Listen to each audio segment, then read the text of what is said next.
Hello.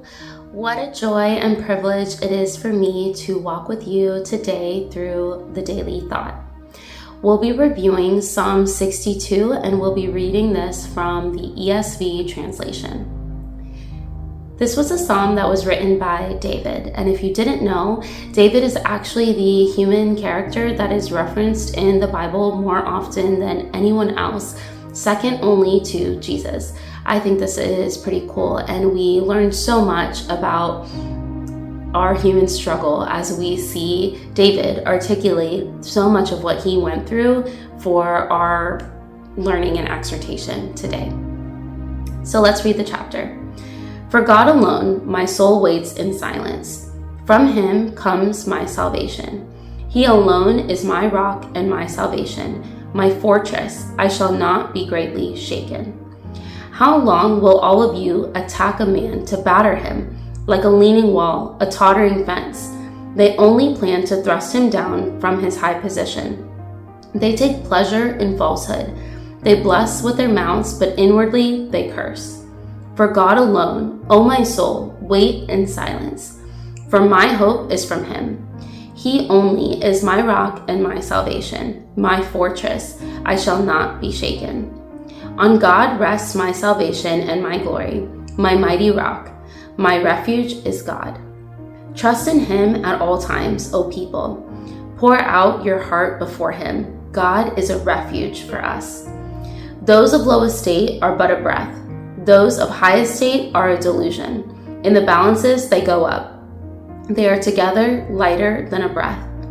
Put no trust in extortion. Set no vain hopes on robbery. If riches increase, set not your heart on them. Once God has spoken, twice have I heard this, that power belongs to God, and that to you, O Lord, belongs steadfast love, for you will render to a man according to his work. We know that David has been through the highest of highs that this world has to offer, and we have also seen him battle through the lowest of lows that this world can put someone through.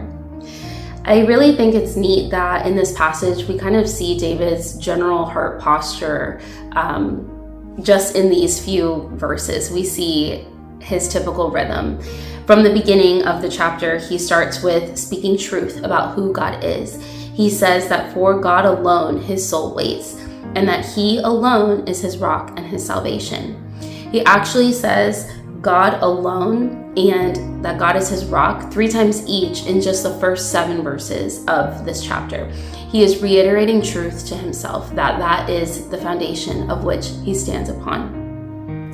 But then he goes in and talks about the pressure points. He talks about the realities of the attacks that he's facing, the people that are coming after him, the suffering that he's enduring. He doesn't sugarcoat it in any way. And then we see him walk into a posture of self-reflection and remembering God's past faithfulness. In verses 5 through 6, he is restating to himself that for God alone is who he waits for, that he only is his rock and his salvation, and that through him he will not be shaken.